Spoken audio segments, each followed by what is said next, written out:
Los felicito por estar dispuestos nuevamente para disfrutar la palabra de Dios que está escrita en la Biblia. Estamos siguiendo la cronología del Nuevo Testamento.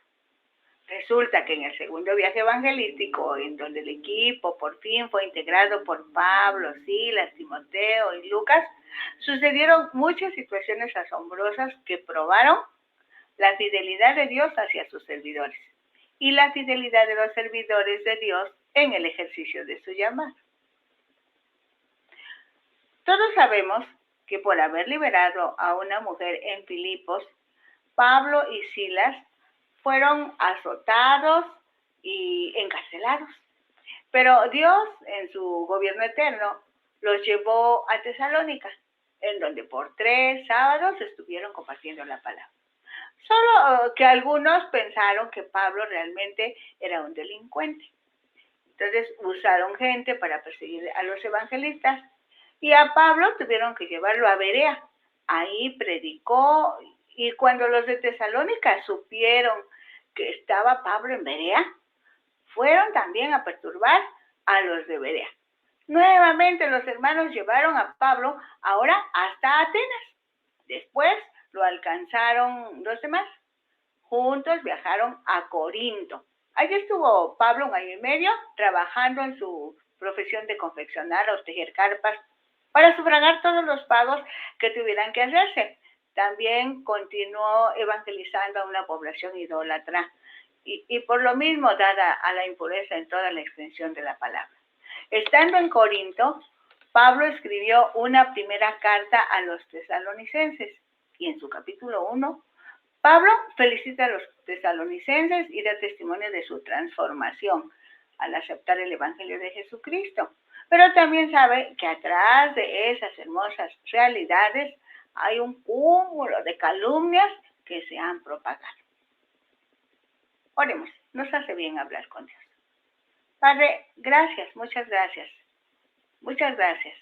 Solo queremos decirte hoy gracias por todo lo que tú permitiste en esos momentos, allá en el siglo I, y por lo que estás permitiendo en el siglo XXI, en el año 2023 en adelante. Tú sabes los tiempos, tú tienes en tus manos el control de todo, solo nosotros te decimos gracias. En esta ocasión meditaremos en los capítulos 1 y 2 de 1 de Tesalonicenses. El primer párrafo lo encontramos en los capítulos 2 y 3 de 1 de Tesalonicenses. Del capítulo 2 del primer párrafo está en los versículos del 1 al 8 y nos habla cómo Pablo trabajó allá entre que se decide por uno o por otro lado, pero él estuvo trabajando mucho y dice el versículo 1, porque vosotros mismos sabéis, hermanos, que nuestra visita a vosotros no resultó vana, pues habiendo antes padecido y sido ultrajados en Filipos, como sabéis, tuvimos de nuevo en nuestro Dios para anunciaros el Evangelio de Dios en medio de gran oposición. Entonces, es muy importante lo que Pablo asegura, pues no es un fugitivo de la justicia humana como sus perseguidores o acusadores aseguraban. Al contrario, es un siervo de Dios que está dispuesto aún a la persecución con tal de que las personas conozcan la salvación por gracia. ¿Por qué dice Pablo esto? Pablo está refutando algunas acusaciones que habían llegado a sus oídos. Para una sociedad tan influenciada por la idolatría y la perversión, el mensaje sencillo del Evangelio de Jesucristo realmente era una locura. Les pareció demasiada fantasía lo que Pablo proponía para disfrutar la comunión de Dios. De hecho, a Jesús también lo calificaron de endemoniado, de loco. A Pablo mismo. Festo le dijo que estaba loco. Por eso Pablo dice, nuestra exhortación no procedió de error. En la comunidad cristiana, desde esos tiempos, había una costumbre muy utilizada, el llamado ósculo santo, o beso en la frente o en la mejilla, que también incluía el abrazo fraterno, como señal de compañerismo y amor entre cristianos. Solo que para la sociedad sin Cristo, cuya adoración a sus ídolos muchas veces terminaba en orgías, ese ósculo era el principio de una relación inmoral. Porque, por ejemplo, hasta hoy, en México decimos, el león cree que todos son de su condición, porque una mente sucia solo tiene eso, suciedad, y para esa mente todo está sucio. Por esas buenas y nuevas costumbres entre cristianos, una acusación para Pablo y el equipo evangelístico era que ellos propiciaban la inmoralidad e impureza. De ahí que Pablo tiene que decir claramente, nuestra exhortación no tiene orígenes impuros. Una difamación bien tramada de los judíos que odiaban a Pablo era asegurar que las enseñanzas eran mentiras y que realmente buscaban dinero. Hasta hoy muchas personas piensan así y hacen ese tipo de acusaciones. Sin embargo, a pesar de todo este tipo de artimañas, Dios ha sido bueno y fiel, permitiendo que el Espíritu Santo convenza de pecado a los no cristianos y que sean impactados por el testimonio y la prédica o enseñanza de la Biblia en muchas partes del globo terráqueo. Dice 1 Tesalonicenses 2:4, sino que según fuimos aprobados por Dios para que se nos confiase el Evangelio, así hablamos, no para agradar a los hombres, sino a Dios que prueba nuestros corazones. La Biblia dice que no hay comunión entre la luz y las tinieblas. Entonces, los que desconocen a Jesús y su Evangelio difícilmente comprenden los métodos de Dios. Eso es lo que sucedió y sigue sucediendo. Para muchas personas, cuando escuchan que solo es creer, arrepentirse, confesar pecados a Dios e invitar por medio de una oración sencilla, dicen ellos, invitar a Cristo para que viva en su corazón, les resulta sencillamente algo muy fácil, como para así alcanzar la salvación, porque esto decía Pablo, predicaba la libertad que tenemos en Cristo, hablaba del favor de Dios, de la gracia divina. Decían que Pablo quería quedar bien con las personas, cuando en la ley de Moisés leían que debían obedecer los mandamientos y los fariseos insistían en los ritos de los judíos. Así que Pablo aclara, Dios nos dio este mensaje para compartirlo con ustedes. Por cierto, que lo que menos nos interesa es agradar a los hombres. Para nosotros lo más importante es agradar a Dios, o sea, que Dios apruebe lo que estamos haciendo. Pensemos ahora en cada uno de los que estamos disfrutando esta porción de la palabra y respondamos este interrogatorio personalísimamente. Yo personalmente, tengo la confianza, la convicción de conocer a Dios, a su Hijo Jesús y al Espíritu Santo. ¿Cómo sé que a mí Dios me ha confiado el Evangelio para compartirlo? ¿Qué tanto me ocupa agradar a las demás personas? ¿Prefiero agradar a Dios aunque esto provoque disgusto a los demás?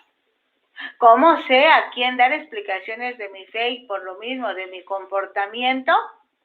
Dice el versículo 5, porque nunca usamos de palabras lisonjeras, como sabéis, ni encubrimos avaricia. Dios es testigo.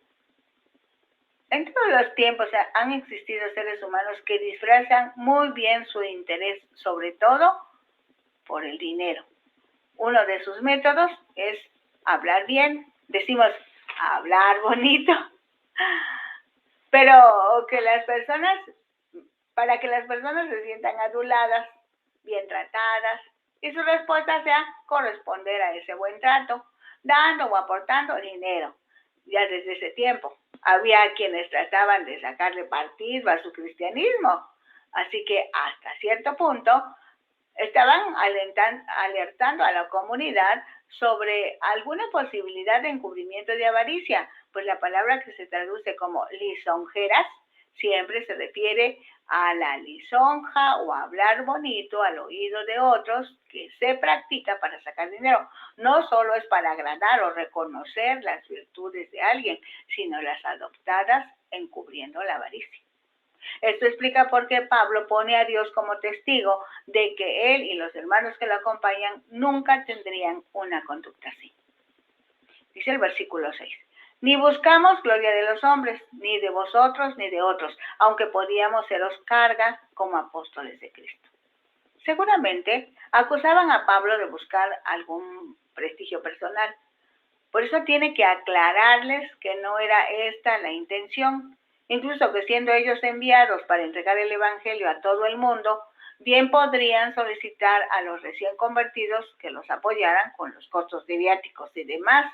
Pero a pesar de ese su derecho, ellos habían renunciado a esa posibilidad, seguramente orientados por el Espíritu Santo, quien sabe todas las cosas. Por eso mismo, Dios tocó el corazón de los filipenses, los que vivían en Filipos, y buscaron a Pablo para llevarle una ofrenda. Es cierto que esa ofrenda no fue suficiente y que Pablo y su equipo trabajaron para que pudieran suplir los costos de ese viaje, y eso sucede hasta hoy, porque Dios tiene muchas formas para que se lleven a cabo las actividades que programa, porque Dios es el primer y principal administrador de los recursos que ha puesto en nuestras manos. Y de una u otra manera hará que se tengan todos los recursos necesarios para que se lleve a cabo su gran empresa, cuyo objetivo principal es que los cristianos seamos testigos de su poder en nuestro lugar de origen, en los alrededores y hasta lo último de la tierra, según Hechos 1:8, lo recordamos ahora. Ahora bien, hay otra lección para ti y para mí. En primer lugar, debemos estar seguros por la relación que tenemos con el Espíritu Santo de que tal o cual actividad se debe llevar a cabo. Y una forma de comprobar que esa es la voluntad de Dios es cuando Dios permite que los recursos lleguen. Cuando decimos recursos, nos referimos a personas, vehículos, pueden ser propios o ajenos, privados o públicos, pueden ser último modelo o modelos del siglo anterior, pueden aportar los otros o todos los tengas que aportar tú o yo los tenga que aportar, porque Dios es multifacético, dinámico, sorprendente, en una palabra, maravilloso. Lugares, equipos, permisos si fueran necesarios o persecuciones. Los cristianos del primer siglo en Jerusalén tuvieron que ser perseguidos para que el evangelio fuera llevado a diferentes lugares. Dice el versículo 7, antes fuimos tiernos entre vosotros como la nodriza que cuida con ternura a sus propios hijos. En medio de la tribulación, Pablo y el equipo de evangelismo, que ciertamente habían sido enviados, por eso son apóstoles, por el Espíritu Santo a diferentes lugares, no podían hacer otra cosa que mostrar el amor de Dios que estaba en ellos. Y con toda confianza lo podían decir, fuimos firmes, tiernos entre ustedes, proporcionándoles todo el cariño, el respeto que se merecen, pues los tratamos como lo que son, nuestros hijos en la fe. Ahora bien, el amor corrige, así que si es necesario, también tendremos que aplicar correctivos, no para hacerlos sufrir, sino para que crezcan en la fe de Jesucristo. Nuevamente, hay algo para nosotros, porque tenemos conceptos equivocados del amor. Pensamos que amar es dejar que las personas hagan lo que bien les parezca, y en cierto grado esto es verdad, pero la dependencia del Espíritu Santo es indispensable. ¿Por qué es indispensable? Porque Dios es el que escudriña el corazón, haciéndonos saber los motivos de algunas personas, sobre todo las que adulan por avaricia, las que engañan para robar, las que acusan para destruir, las que lastiman para detener el esparcimiento de la iglesia. Así que aprendamos a vivir en comunión con Dios para que podamos actuar de la mejor manera guiados por el Espíritu Santo. De lo contrario, cometeremos errores también nosotros. Dice el versículo 8, tan grande es nuestro afecto por vosotros que hubiéramos querido entregaros no solo el evangelio de Dios, sino también nuestras propias vidas, porque habéis llegado a sernos muy queridos. El afecto muchas veces se materializa en un deseo de dar regalos. Para los cristianos, el mejor regalo que podemos compartir es el mensaje del amor de Dios al darnos a su Hijo unigénito para que todo aquel que en él cree no se pierda, mas tenga vida eterna. Como se dieron las cosas en Tesalónica, Pablo y sus acompañantes actuaron rápidamente y no tuvieron tiempo de disfrutar la relación interpersonal con la que pudiera normar la conducta de los recién convertidos. Así que no les había dado tiempo de decirles cuánto los amaba. Nuevamente, pregúntate, si tú ya le mostraste el amor de Dios a los recién convertidos o a los recién llegados al lugar donde te congregas, si es que ya tienes un lugar para congregarte. Tomemos el ejemplo de Pablo. Expresemos con nuestros labios y con nuestras acciones ese amor que Dios nos ha dado para nuestros hermanos.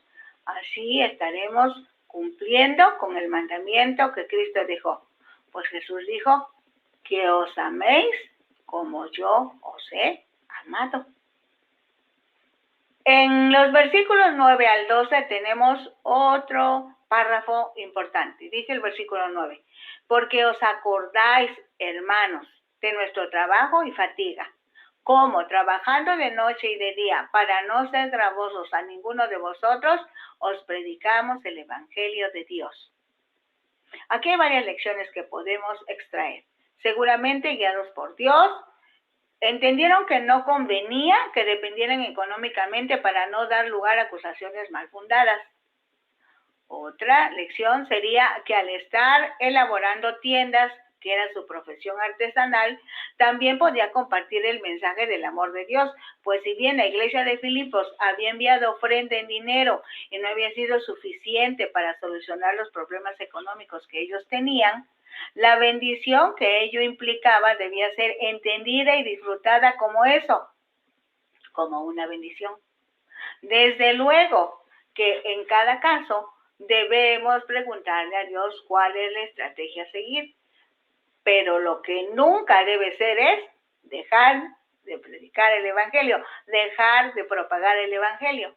Dice el versículo 10, vosotros sois testigos y Dios también de cuán santa, justa e irreprensiblemente nos comportamos con vosotros los creyentes. Así como también sabéis de qué modo, como el Padre a sus hijos, exhortábamos y consolábamos a cada uno de ustedes. Dice el versículo 12, y os encargábamos que anduvieseis como es digno de Dios que os llamó a su reino y gloria.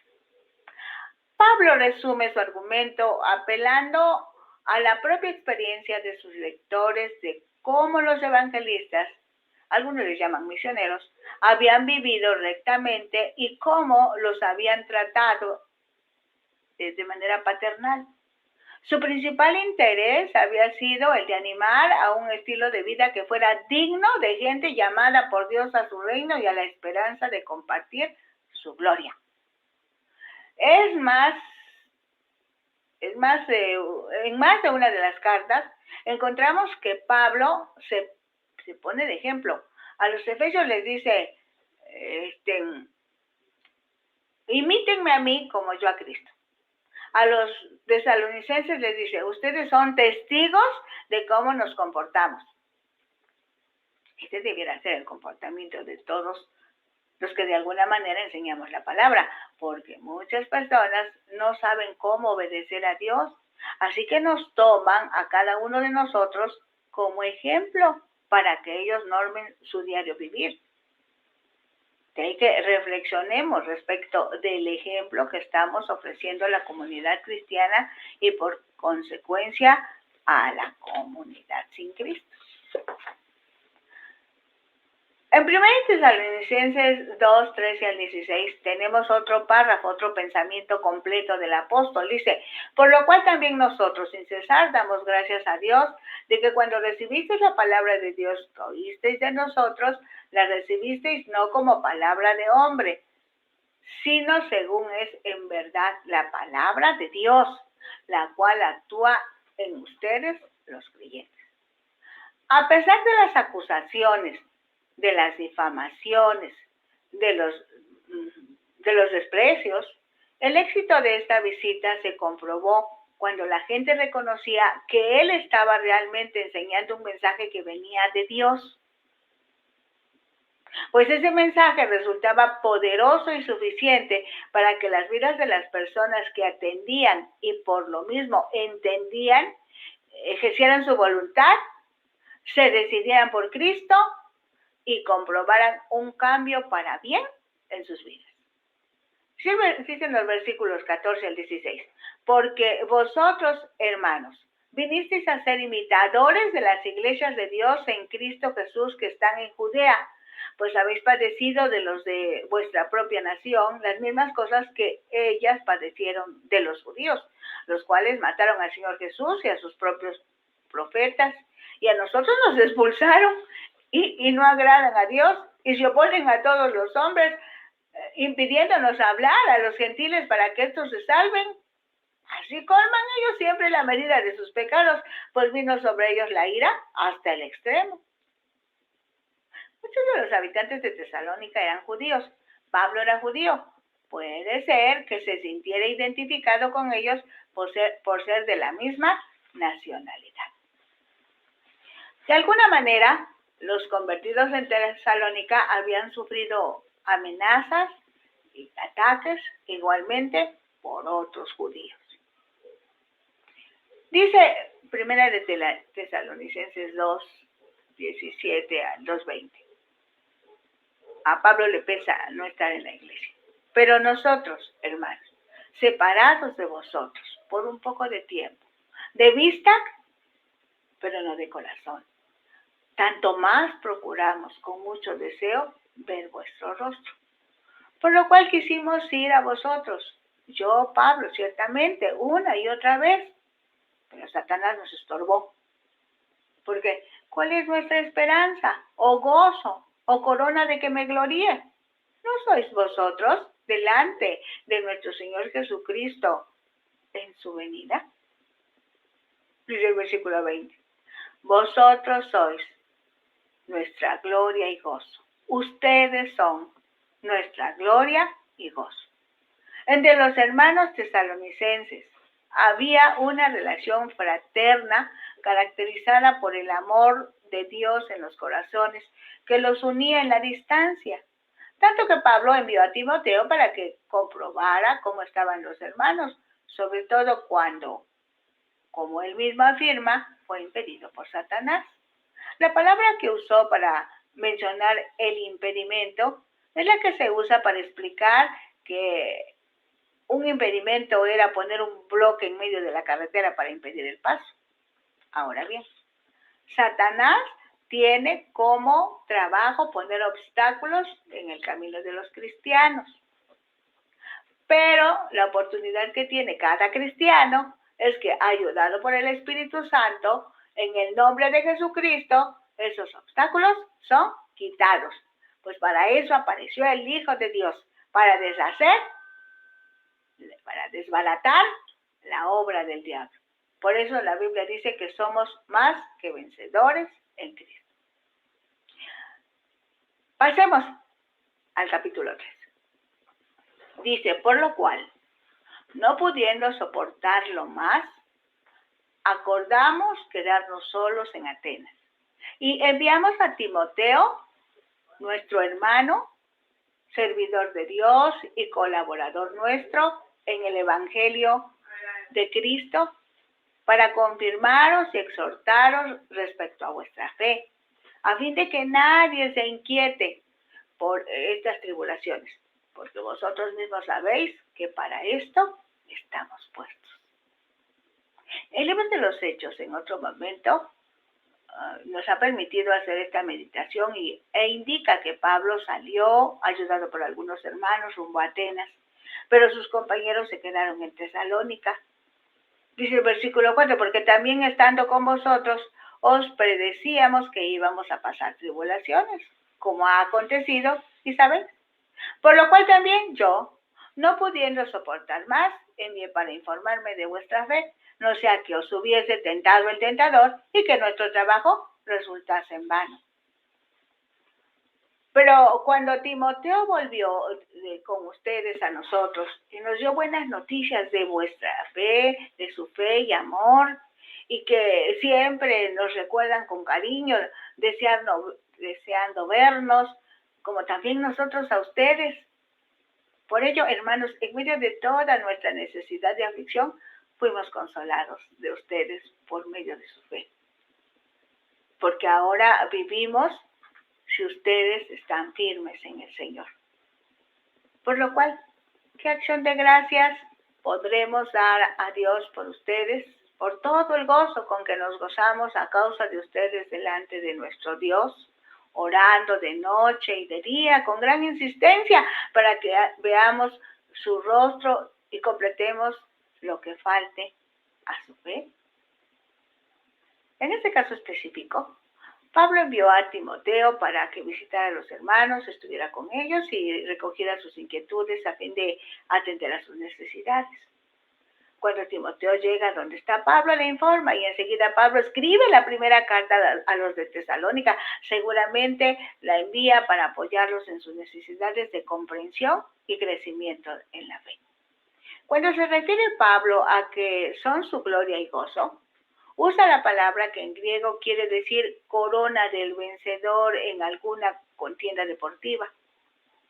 El único premio que apreciaba realmente en la vida era ver vivir a sus convertidos de acuerdo con el Evangelio. También para ti, para mí, ese debe ser nuestro gozo, comprobar que ayudados por el Espíritu Santo, hicimos bien la tarea que nos ha sido encomendada. Dice el versículo 11, mas el mismo Dios y Padre nuestro y nuestro Señor Jesucristo dirija nuestro camino a ustedes. A decir de algunos biblistas, encontramos aquí el corazón de pastor que había en Pablo. Pues por la persecución tuvieron que salir apresuradamente de Tesalónica. Enseguida Pablo, dice la Biblia, se halló en Atenas y no tardando demasiado salieron a Corinto. Corinto estaba más lejos de la región de Macedonia y al parecer de los enemigos de Pablo. Pero el corazón de Pablo estaba en Tesalónica. Toda vez que no habían tenido el tiempo suficiente para hacerles saber que ahora en Cristo habían entrado al ámbito, a la esfera del amor de Dios, el amor ágape, el amor que es sufrido, benigno, tomaban parte de la familia de Dios, pues Dios no solo es Dios, sino es nuestro Padre. Y Jesús, su Hijo, es nuestro. Estamos hablando de posesión, nos pertenece, pero le pertenecemos también nosotros, están correspondidos.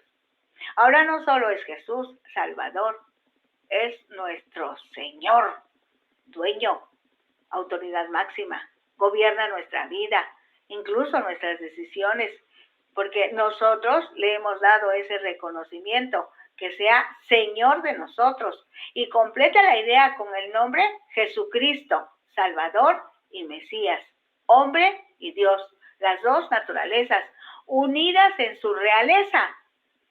Él dirija nuestro camino hacia ustedes, que con su ayuda podamos regresar, vernos, abrazarnos, besarnos, respetuosamente como muestra de cariño, de amor filial, de amor entre hermanos, de ósculo santo, como decían.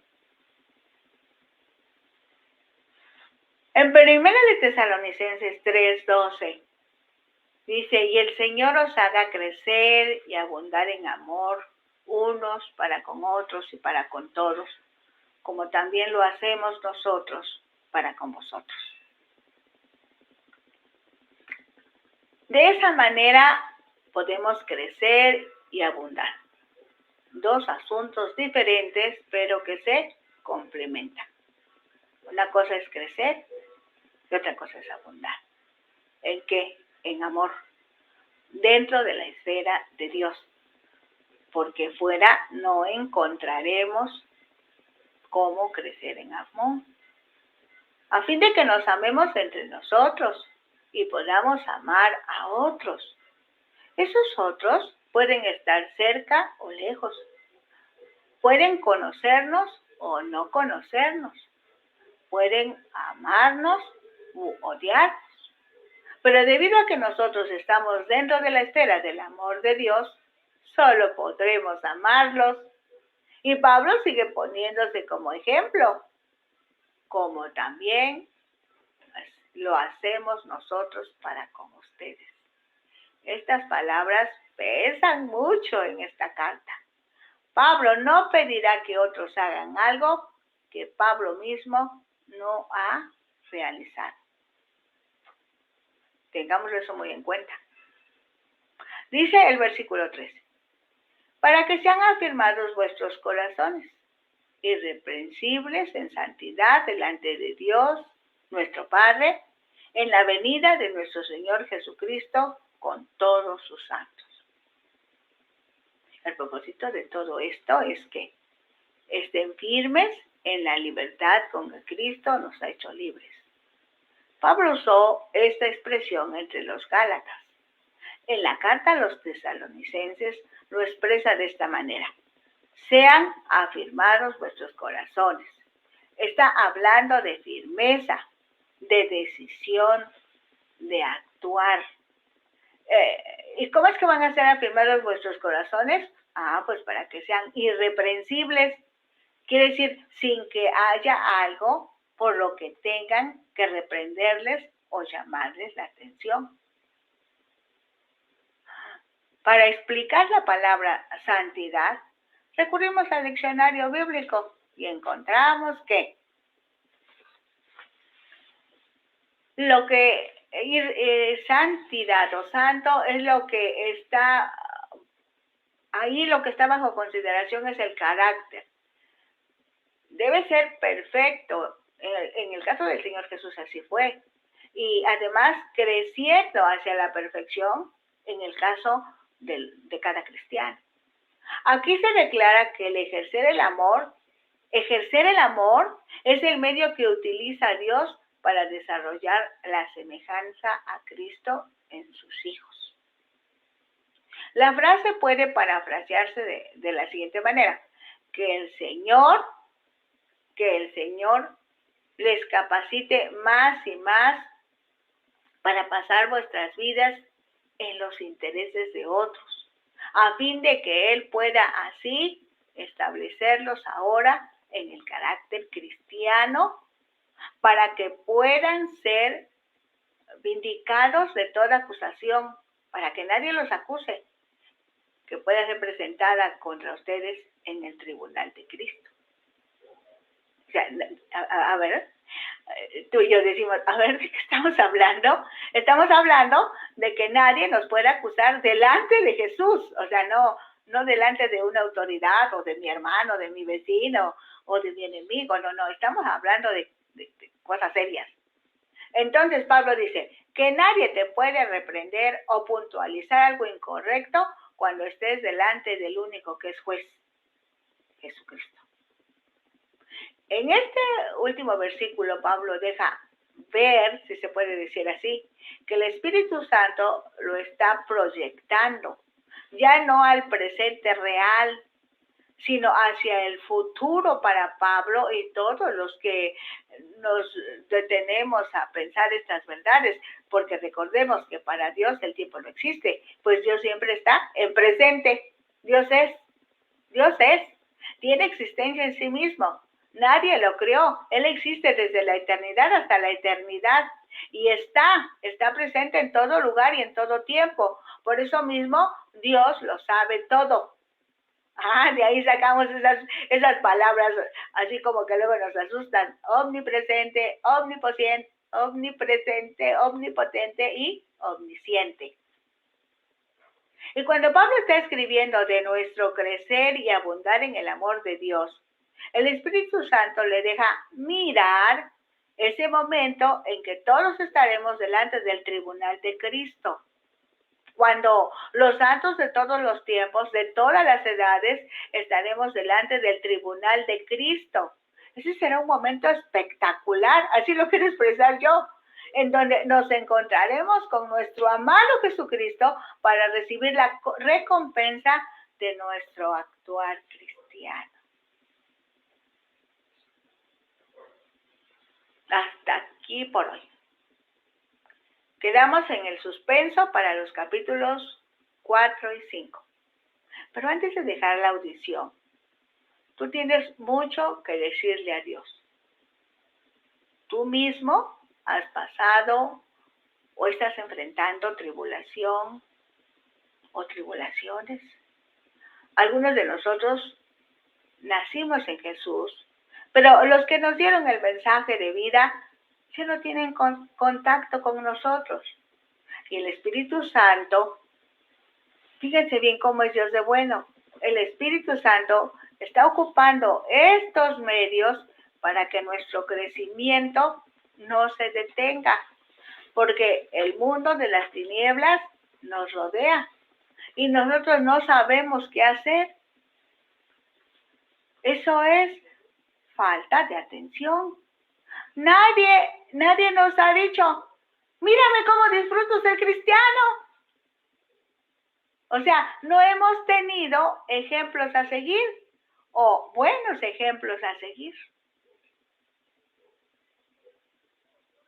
Quizá más de uno de los que escuche esté diciéndome, es cierto eso.